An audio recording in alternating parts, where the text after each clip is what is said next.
Now we're going to talk about navigating the Free Grace camp.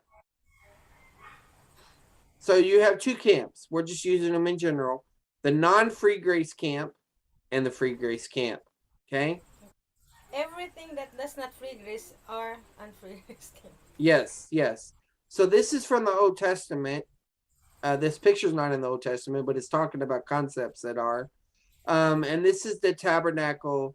These are the tribes and how they camped. And they always camped in this particular order in this type of way. So where it's one camp, you have many tribes or many tents, if you will. I'm just trying to paint a picture here. Not saying the church is Israel or anything like that. Just trying to give an illustration here. Now, this is Austin Decker's video that's on YouTube, where he's talking about the different views of salvation. And in this one, he talks about 10 biblical views. But two of these are considered free grace, and some might include Molinists. Maybe some Molinists might be able to be classified in that. There's different views about. And then some people might describe hyper grace as that. So your number of camps may differ, okay? But I'm going to try to simplify things even more. And I'm not going to be talking about all of these groups, but within the camp, because this talks about free grace and non-free grace, I'm going to talk about these three camps, okay? Or three tents within the camp. So you have Grace GES, right? Grace Evangelical Society. You have the Free Grace Alliance. And then you have what I call Chafer and Duluth Bible Church. I'm putting them in the category. And this is one of their works. So essentially, basically, what we're talking about is all of these to some extent have a movement related to Dallas Theological Seminary. Okay? Where FGA has a lot of influence through the Grace School of Theology. Okay?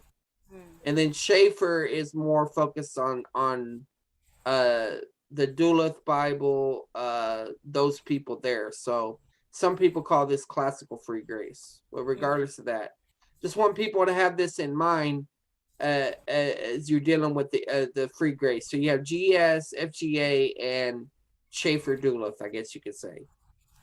And there's probably others out there, but that's what we're talking about. Huh? Why just not saying Chafer Seminary? Well, Duluth has its own influence as well, so I don't want to exclude them. Okay, so there's one camp, but there are many tents. And when you're dealing with tents, you got to watch out for the danger of tribalism. Do you know what tribalism is? Yeah, the tribe. Yeah, this is my tent and this is your tent. Yeah, and you fight the other tents. Yeah. And because if you do, instead of helping each other to grow in maturity, you should not do that. We should do that instead of fighting each other. Right. It's like, how many dialects are there in the Philippines?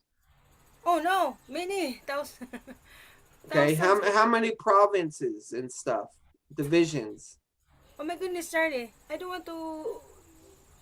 I don't want to say things. Maybe I missed them.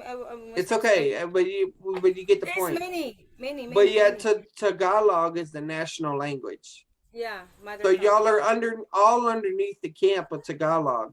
Yeah, Tagalog Filipino. Is one camp, and many times is the different language like Visaya, like Bicolano, Cebuano, Manileño, and I know in Nihong in You're gonna forget them all, yeah. Okay. Ilocano. Ilocano, yes, Ilocano.